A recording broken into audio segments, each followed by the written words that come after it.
Anchor غلیظہ فاروق کی جس کو کہتے ہیں وہ، میں تو اس کو غلیظہ ملہوترا کہتا ہوں، اس نے جو منظر کشی کری میری آنکھوں میں بھی آنسو آ گیا کہ یار لیور زخمی ہو گیا، جگر ختم ہو گیا، ایسا آدمی تو 2 منٹ نہیں زندہ رہ سکتا. چھوٹا سا ایک پرابلم ہوتا ہے نا جس کو لیور انلارج کہتے ہیں، تھوڑی سی تکلیف ہو تو ساری رات بیٹھ کے گزارتا ہے انسان اور اللہ کو یاد کرتا ہے اور پھر توبہ کرتا ہے اپنے گناہوں کی.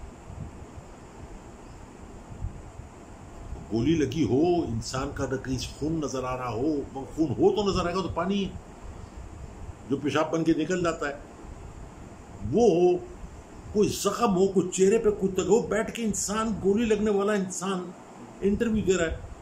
گولی کی تکلیف کیا ہوتی ہے، گولی کی شدت کیا ہوتی ہے، گولی کی جلن کیا ہوتی ہے، کسی دن میں بتاؤں گا. مجھے لگی گولی، میں جانتا ہوں گولی کا منہ سے کہہ دینا کتنا آسان ہے نا. گولی یہ کوئی ڈسپرین کی گولی نہیں کہ تم نے منہ کھولا، اندر لیا، اس کو ڈیزالو کیا، then you swallow it and it's gone in the street. ایسا نہیں ہے.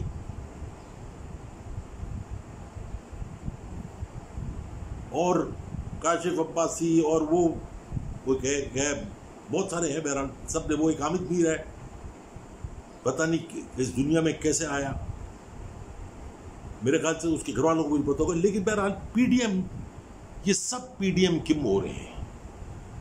ذرا سا کوئی کام کرو، پی ٹی آئی کے ورکرز، پی ٹی آئی کے سپورٹرز، پی ٹی آئی کے ممبرز پارلیمنٹ، ممبر سینیٹرز، سب کو رگڑا دیتے ہیں. یہ ٹکے کے لوگ خاندانی لوگوں کا نام اچھالتے ہیں اور پھر کہا جاتا ہے کہ ہماری پگڑی اچھالی جا رہی ہے. جو انہوں نے زندگی میں پگڑی نہیں پہنی وہ پگڑی اچھالی جا رہی ہے. میں نے کچھ بلاگز بنائے ہیں مختلف لوگوں کے انڈیویجولی. اب میں لسٹ تیار کر لی ہے. میں 1-2 دن بعد، چھوٹے موٹے مضمون رہ گئے ہیں، 1-2 دن بعد میں انہی اینکرز کا، انہی پولیٹیشن جن کو میں نے چھوڑ دیا تھا کہ یار دفع کرو، کچھ پردہ رہنے دو، لیکن ان کو پردے کی ضرورت نہیں ہے. ان کو ضرورت ہے کہ ان کو سر عام ننگا کیا جائے، ان کو مادر ذات ننگا کیا جائے، ان کو ان کی اوقات دنیا کو دکھائی جائے. یہ اوقات ہے.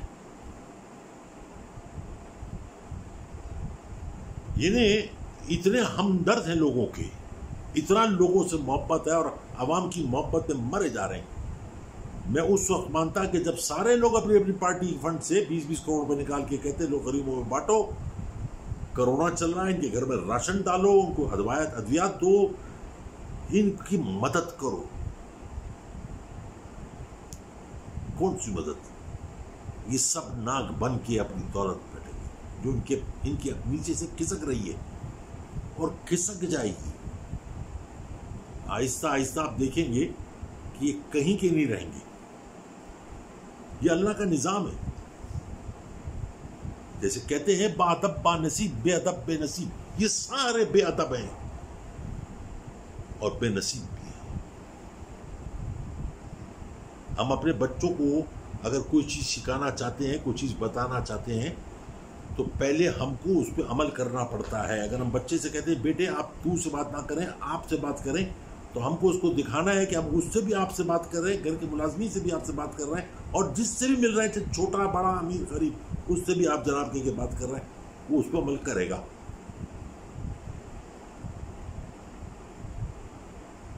جب آپ کے سامنے کوئی چھوٹا بیٹھا ہوا ہو اور آپ پیر پہ پیر رکھ کے جوتا اس کی طرف کر کے ایسے پیر ہلائیں اور پھر آپ اپنے بچے سے کہیں یا کسی چھوٹے سے کہیں کہ ایسے بیٹھنا بری بات ہے، غلط ہے، وہ نہیں سمجھے گا. وہ آپ کے سامنے بھی ایسے ہی بیٹھے گا اور آپ کے منہ کی طرف کر کے جوتا ہلائے گا. یہ لوگ میرے بچوں کو، میری قوم کے بچوں کو جو چیز دے رہے ہیں وہ ہے کہ تم کسی کے بھی منہ پہ اٹھا کے جوتا مار دو، کسی کو بھی گالی دے دو، اجلاس بلاؤ ناموس رسالت کے اوپر، اور اس کے بعد اس پہ بحث نہیں کرو، بلکہ جس نے بل دیا ہے، مقصد ہے بل دینے کا، کسی نے بھی دیا. موضوع جو ہے، جو سنگینی ہے مسئلے کی، وہ تھی ناموس رسالت کی، جس کو کوئی خطرہ نہیں تھا. خطرہ آپ سے، رہتی دنیا تک ناموس رسالت کو کوئی خطرہ نہیں. آپ لوگوں سے ہے تو آپ ضمیر فروش، ایمان فروش، وطن فروش تو ہیں ہی، تو آپ تو کچھ بھی بیچ سکتے ہیں. تو جو زبان پارلیمنٹ میں استعمال کی جاتی ہے، میں اپنی ٹویٹر بھی لکھتا ہوں کہ یہ پارلیمنٹ نہیں ہے، یہ کوٹا ہے. وہاں پہ بھی ادب کا خیال کیا جاتا ہے، وہاں پہ بھی تہذیب ہوتی ہے، ادب و آداب ہوتے ہیں. آپ کیا دے رہے ہیں قوم کو، یا آپ خود سوچیں. لوگ کہتے ہیں یار ان کے بچے سوال نہیں کرتے، ان کی بیویاں سوال نہیں کرتے، تو میں یہ کہتا ہوں نہیں، کبھی کر نہیں سکتے کہ ان کے پیٹ میں بھی ان کا کمایا ہوا حرام پڑا ہوا ہے. بیوی جو زیور پہنتی ہے اس کو اس سے سروکار نہیں کہ کس کا گلا کاٹ کے زیور آیا ہے، بس آیا ہے، سونا ہے، میں نے پہننا ہے.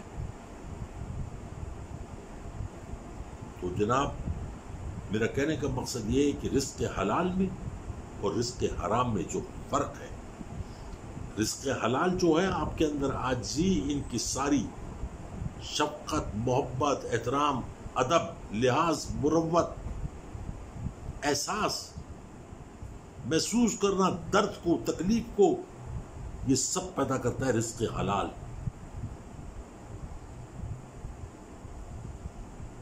اور حرام جیسے لوگ ہیں، فرعونیت، طاقت، نفرت، حقارت، جھوٹ، فریب، جھل، تہمت، جھوٹی قسمیں. قسم کھانے کی نوبت اسی وقت آتی ہے جب آپ پہ کوئی اعتبار نہیں کر رہا، تو آپ قسم کھا لیتے ہو. بھائی وہ نہیں کر رہا، جہنم میں جائے، آپ کیوں قسم کھاتے ہو؟ اس سے پھر بھی نہیں ماننا، لیکن کیونکہ آپ جھوٹے ہیں اس لیے قسم کھانی آپ نے. تو حرام کی دولت آپ کے اندر بے شرمی بھی پیدا کرتی ہے، بے حیائی بھی پیدا کرتی ہے، آپ فحاشی کی طرف بھی جاتی ہیں. آپ کی نظر میں یہ سب کچھ جائز ہوتا ہے، کیونکہ اللہ تعالیٰ نے فرمایا قرآن میں کہ حرام کھانے والوں اس کے عقلوں پہ پتھر، آنکھوں پہ پردہ اور دلوں پہ مہر لگا دیتا ہوں، ان سے سوچنے سمجھنے کی صلاحیت چھین لیتا ہوں. تم سے اللہ تعالیٰ نے یہ صلاحیت چھین لی. تم دنیا میں رسوا ہو رہے ہو، ذلیل ہو رہے ہو، اور آخرت میں بھی ذلیل اور رسوا ہوگے. یہ ہے میرے اللہ کا انصاف اور میرے نبی کا فرمان اور قرآن کا لکھا. صرف چہرے پہ سنت نبی سجا لینے سے، یہ نماز کی محراب بنا لینے سے کچھ فرق نہیں پڑتا. وہ جو لندن میں بھاگا ہوا ہے، کیا نام ہے اس کا، جو فائنانس منسٹر تھا، اسحاق ڈالر. میں اکثر سوچتا تھا کہ اتنا بد کردار انسان ہے، اتنا بد کردار ہے، اس کی ماتھے کے اوپر ہی نماز کی محراب کیسے بنتی؟ وہ اللہ تعالیٰ نے اسی دن شام کو دکھا دیا کہ وہ جس ہال میں بیٹھ کے کانفرنس کر رہے تھے وہاں لائٹ چلی گئی، اور یہ اس کا منہ پسینے سے بھر گیا، اور یہ جس رومال سے اپنا منہ پوچھا تھا وہ نماز کی محراب بھی ختم ہو گئی، صاف ہو گئی، کیونکہ وہ وہاں پہ کالک لگائی گئی تھی. تم نے اپنے منہ سے کالک ہوتی تھی اپنے منہ پر، کیونکہ نماز کی محراب آپ کے چہرے پہ ہو یا نہ ہو، آپ کا چہرہ خود آپ کے اعمالوں سے دمکتا ہے، چمکتا ہے، روشن ہوتا ہے. اور جیسے آپ سب کے چہرے اس وقت ہیں، سب پہ پھٹکار بنی ہوئی، خوف برسا ہوا ہے. یہ خوف، انجانا خوف، چاہے وہ خان کی صورت میں ہو، چاہے بقول تمہارے سلیکٹرز کی صورت میں ہو، ہے تو صحیح خوف.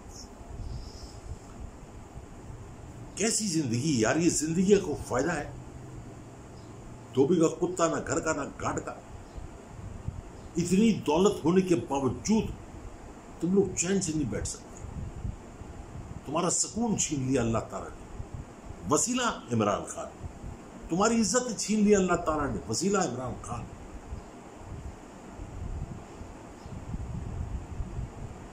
تمہاری شان و شوکت، تمہارے پروٹوکول، تمہاری ہر چیز چھین لیا اللہ تعالیٰ نے، وسیلہ عمران خان. کیسی دولت ہے یار یہ؟ ایسی دولت سے موت بہتر ہے. پی ڈی ایم ٹوٹ گئی، جائز رشتے ناجائز ہو گئے، سب حرام کے رشتے ہو گئے. جو کل تک پی ڈی ایم کے وجود سے پہلے ایک دستے گریباں تھے، ایک دوسرے کی عزت افزائی کرتے تھے گالم گلوچ میں، پھر گھی شکر ہو گئے، اور اتنا گھی شکر ہوئے کہ شوگر ہو گئی. اور پھر طلاقیں ہو گئے, رشتے ٹوٹ گئے. بڑی بہن نے چھوٹے بھائی کو, چھوٹے بھائی نے بڑی بہن کو لات مار دی. یہ جو چیز بھی حرام کی ہوگی, ناجائز ہوگی, وہ اسی طریقے سے تر ہوتی ہے. سب سے پہلے ANP چھوڑ کے گئی, پھر وہ آدھے ادھورے کی پارٹی پیپلز پارٹی چھوڑ کے گئی. اب رہ کے آئی ہے. وہ تمہارے سربراہ نے کہا اور رجوع کر لو, ابھی 3 طلاقیں نہیں ہوئی, طلاقیں ہو گئیں. اب رجوع کرنا زنا کرنے کے برابر ہے. تو جو چیز جس شخص کے خلاف بنائی گئی تھی بغض عمران میں, PDM جو بنی تھی بغض عمران میں بنی تھی, عوام کی محبت میں نہیں بنی تھی, بن بھی نہیں سکتی تھی, کیونکہ حرام کا پیسہ حلال کے پیسے سے نہیں ٹکرا سکتا. حرام کی سوچ حلال کی سوچ سے نہیں ٹکرا سکتا. اور جس کو آپ لوگ جہاد کہتے ہیں, تلوار اٹھانا جہاد نہیں ہے. کسی کو سیدھا رستہ دکھانا, سب سے پہلا جہاد جو ہے وہ اپنے آپ سے لڑنا, اپنے نفس سے لڑنا, اپنے غلط سوچ سے لڑنا, اپنے غلط ارادوں سے, یہ ہے جہاد. پھر قلم سے جہاد ہوتی ہے, جو ہمارے یہاں بک گیا. ہمارے صحافیوں نے, ادیبوں نے, سب نے اپنا قلم بیچ دیا, سب نے کوٹے کی مرا پہ رکھ دیا اس کو کہ چلو جیسے چاہو استعمال کر لو. کسی کو سڑک پار کرا دینا جہاد ہے, کسی کو اچھی بات بتا دینا جہاد ہے, کسی کو لڑتے ہوئے بچانا جہاد ہے, کسی کی عزت کی حفاظت کرنا جہاد ہے, کسی بیٹی کے سر پہ ہاتھ رکھنا جہاد ہے, کسی کے سر پہ دوپٹہ رکھنا جہاد ہے. تم لوگ دوپٹہ رکھتے نہیں, چادریں کھینچتے ہو. تو جہاد سب سے پہلے تو جہاد کا مفہوم سمجھو. اپنے آپ سے جہاد شروع ہوتی ہے, اپنے گھر سے اور اپنے آپ سے. رزق حلال کمانا وہ بھی جہاد ہے. رزق حلال کی کمائی سے لباس بنانا اور اپنا تن ڈھانپنا وہ بھی جہاد ہے.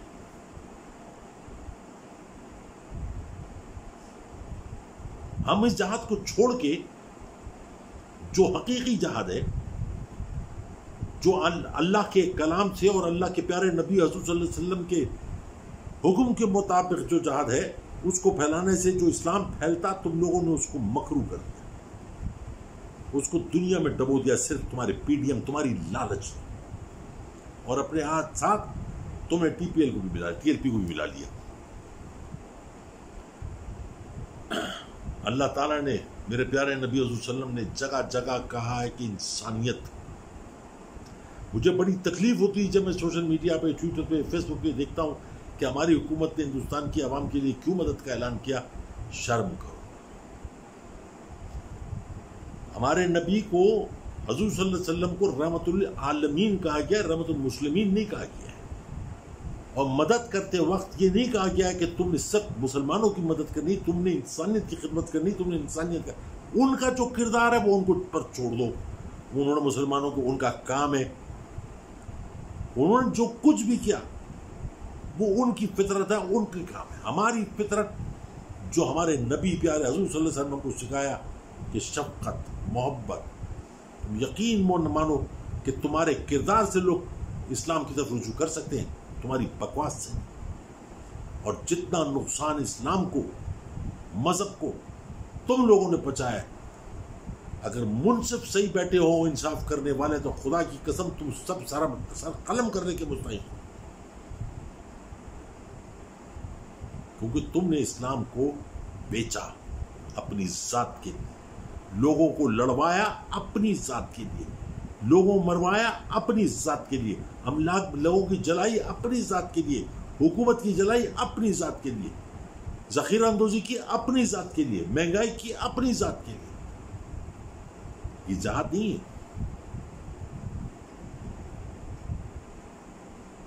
یہ کہیں نہیں لکھا کہ تلوار اٹھاؤ سر قلم کر دو. تم لوگوں نے ایک کلمہ کو یہودی کہا, کافر کہا, جبکہ یہاں تک حکم ہے کہ جو کلمہ گو ہو, جو مسلمان ہو, جس نے ایک دفعہ کلمہ پڑھ لیا اس کو جاہل مت کہو, کیونکہ اس نے کلمہ پڑھنے کے بعد اللہ کا آدھا نور حاصل کر لیا. ان پڑھ کہہ سکتے ہو کہ وہ دنیاوی تعلیم سے پڑھا لکھا نہیں. تم نے تو کسی کو بھی نہیں پوچھا. لیکن اچھا ہے کیوں یہ لڑائی, اب دنیاوی لڑائی خان لڑ رہا ہے, قوم بھی ساتھ ہے, لیکن جو لڑائی تم نے شروع کی وہ تمہارے اور تمہارے اللہ کے درمیان ہے. وہ فیصلے کرے گا تمہارے ساتھ. وہ تمہاری رسی کو کھینچے گا, تم کو عبرت کا نشان بنائے گا, تم کو ذلت کا مقام بنائے گا, تم کو رسوائی کی گہرائیوں تک لے جائے گا. یہ میں بددعائیں نہیں دے رہا ہوں, یہ میں وہ حقیقت بتا رہا ہوں جو میرے اللہ نے کہا, میرے نبی نے فرمایا, اور قرآن میں جو لکھا ہے میں وہ کہہ رہا ہوں. تو میں اب تمام لوگوں سے درخواست کرتا ہوں کہ آئیے پی ڈی ایم کے لیے فاتحہ پڑھیے اور اس کی قبر پہ ایک ایک مٹھی مٹی ڈال دیں, کیونکہ ایک چیپٹر اب بند ہو چکا ہے. اس کا کوئی حاصل وصول نہیں ہے. اب یہ صرف وہ مچھلی کو آپ نکالتے ہیں نا پانی سے, تھوڑی دیر تڑپتی ہے پھر مر جاتی ہے. ان کی کیفیت وہی ہے. یہ اس زخمی کتے کی طرح ہو گئے ہیں جو گلی کے نکڑ پہ بیٹھ کے اپنا زخم چاٹتا ہے. ان کو اپنا زخم چاٹ لے دو, مگر آپس میں پیار محبت مت چھوڑو, اور کسی کی مدد کرنے سے پہلے اس کا مذہبت پوچھو. تم اس کی مدد نہیں کر رہا ہو, یا تم اپنی مدد کر رہا ہو. تم اگر کسی کی مدد کرتے ہو تو اللہ تعالیٰ تم کو کسی کے آگے ہاتھ پھیلانے سے روکتا ہے. تم اگر کسی کے گھر میں راشن ڈلواتے ہو تو اللہ تعالیٰ تم کو تمہارے پیاروں کو فاقے سے روکتا ہے. اگر تم کسی کے لیے دعا کرتے ہو تو تم کو اپنے لیے دعا کے لیے ہاتھ اٹھانے کی ضرورت نہیں ہے. اگر تم کسی کی تیمارداری کرتے ہو تو تمہاری تیمارداری کو کسی کی ضرورت نہیں. یہ سارے کام اللہ تعالیٰ اپنے ہاتھ میں لے لیتا ہے کہ یہ میرا بندہ ہے, میرے پیارے نبی حضور صلی اللہ علیہ وسلم کے فرمان پہ چل رہا ہے, جو قرآن پہ عمل کر رہا ہے, تو فرشتوں کو حکم دیتا ہے کہ اس کے رزق میں برکت کرنا ہے, اس کی حفاظت کرنا ہے, اس کے پیاروں کی حفاظت کرنا ہے. اس لیے مدد کرتے وقت کبھی مت سوچو کہ یہ کون ہے, بس یہ سوچو یہ میرا اللہ کا اور اللہ کے پیارے نبی کا فرمان ہے. میرے خیال سے آج کے لیے اتنا ہی. باقی میں بچوں سے 2 جملے بول دوں. میرے بچوں, آپ آج کل روزے ہیں, سحری میں اٹھتے ہو, افطاری کرتے ہو, دن بھی گزاری جاتا ہے. میں اکثر ٹی وی پہ جب پروگرام دیکھتا ہوں, دوسرے پروگرام دیکھتا ہوں, اس میں جوان بچے جو آتے ہیں میرے دل کو تکلیف پہنچتی ہے. خاص طور پہ وہ ماڈلز, وہ بہرحال ان کا اپنا پروفیشن ہے, مجھے اس پہ کوئی اعتراض نہیں ہے, لیکن جب ان کو اپنے ملک کے بارے میں کوئی معلومات نہیں کہ صدر کون ہے, وزیر اعظم کون ہے, چیف منسٹر کون ہے, جی ڈی پی کیا ہے, فلاں کیا ہے, فلاں کیا ہے, کیا ہو رہا ہے, کیا نقصان ہے, کیا نفع ہو رہا ہے, وہ اس میں جب گوف بن کے بیٹھ جاتے ہیں نا تو مجھے تکلیف پہنچتی ہے. یہ امبیسڈر ہے. تو میرے بچوں, جو علم حاصل کر رہا ہو, تمہارا اپنا ذاتی شوق ہے, اپنا پیشن ہے, پلیز کیری آن, لیکن اپنے ملک کے بارے میں ضرور ریسرچ کرو کہ ہم کہاں کھڑے ہیں اور کیوں کھڑے ہیں, کس لیے کھڑے ہیں. بہت کچھ مواد ملے گا آپ کو پڑھنے کے لیے, سننے کے لیے. ضروری نہیں کہ آپ مجھے سنو, مجھے دیکھو. میں نہیں اچھا لگتا مت سنو, میں نہیں اچھا لگتا مت دیکھو, لیکن اگر میری بات اچھی لگتی تو سن لو, سننے میں کوئی حرج نہیں. لیکن اپنے ملک کے بارے میں ریسرچ ضرور کرو کہ کل کسی محفل میں بیٹھ کے اگر کوئی سوال کرے تو میرے بچوں وہاں پہ تم لوگ بیوقوف نظر نہ ہو. I don't want to see you as a goof. میں تم کو اس مقام پہ دیکھنا چاہتا ہوں کہ جہاں لوگ بھی کہیں اور میں بھی کہوں کہ یہ میرے ملک کا بچہ ہے, اس کو مت چھیڑنا. اپنا بہت سارا خیال رکھیے گا, بہت سارا پیار, بہت ساری محبت, بہت ساری دعائیں. اپنی دعاؤں میں یاد رکھیے گا. زندگی رہی تو انشاءاللہ پھر ملاقات ہوگی. السلام علیکم ورحمۃ اللہ وبرکاتہ.